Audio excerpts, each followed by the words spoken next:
I'm Dan and this is Discourse Lesson 27. Imagine you're listening to a friend talk about a basketball game that he saw last night at a stadium. He seems to like basketball a lot. He keeps talking about basketball and you think he could talk all day about the game he watched. He mentions something about buying a hot dog at the game. You are instantly reminded of a barbecue party next weekend that you and your friend were invited to. Is your friend going to go? Here's your chance. At that moment, how would you change the topic and talk about the barbecue party? In this lesson, we are going to take a look at how we can change the topic of conversation. To do this, we are going to use the sentence adjuncts by the way and incidentally. So, what exactly do these adjuncts do for us? Well, simply said, they are used to change the topic of conversation. They are called sentence adjuncts because they are used to modify the entire clause, as opposed to only a word or phrase. Let's use by the way first. Let's talk about a famous play called Hamlet. Imagine that I'm telling you that I've just finished reading Hamlet for my first time. Incidentally, you have just recently seen Hamlet on stage. Jump in. What can you say? Well, you could ask me, have you ever seen Hamlet performed on stage? Let's try it. You'll see a red dot flashing so that you'll know for sure when to interrupt me. Ready? Let's do it. Hey, last night I read this play called Hamlet. It was really interesting. How did you do?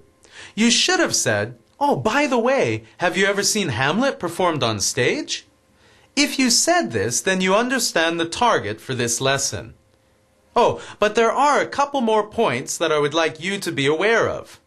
The first point to make clear is that by the way and incidentally carry the exact same meaning. Incidentally, however, sounds somewhat less conversational and thus more formal than by the way. Perhaps in a literary conversation during a university class, you could say, incidentally, have you seen Hamlet performed on stage? Oh, and another important point is that both by the way and incidentally can be used at the beginning of the sentence, as in the examples, by the way, have you seen Hamlet performed on stage? Incidentally, have you seen Hamlet performed on stage? And it can also be placed inside the sentence, as in the examples, have you, by the way, ever seen any of Shakespeare's other plays? Have you, incidentally, ever seen any of Shakespeare's other plays? Good. Oh, and we can also place these adjuncts at the end of the sentence and say, I don't really know that much about stage performance, by the way. Or I don't really know that much about stage performance, incidentally. All right. I think you're ready now to take one more look at the example sentence from the beginning of this lesson. Let's refresh our memory. You're listening to a friend talk about a basketball game that he saw last night at a stadium. He seems to like basketball a lot.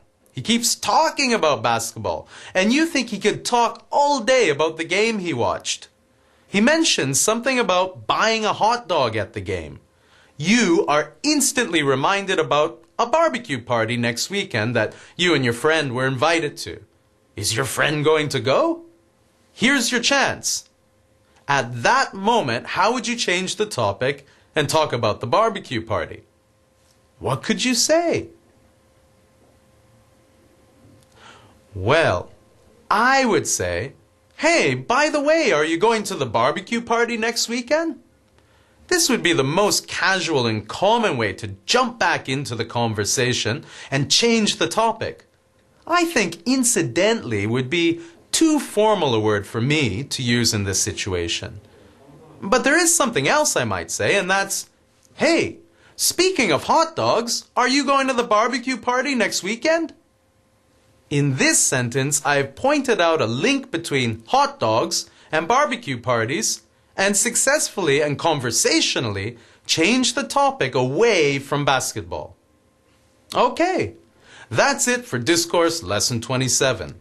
I hope you try using by the way and incidentally in your conversations to become more confident with changing the topic. See you next time and keep studying. Bye-bye.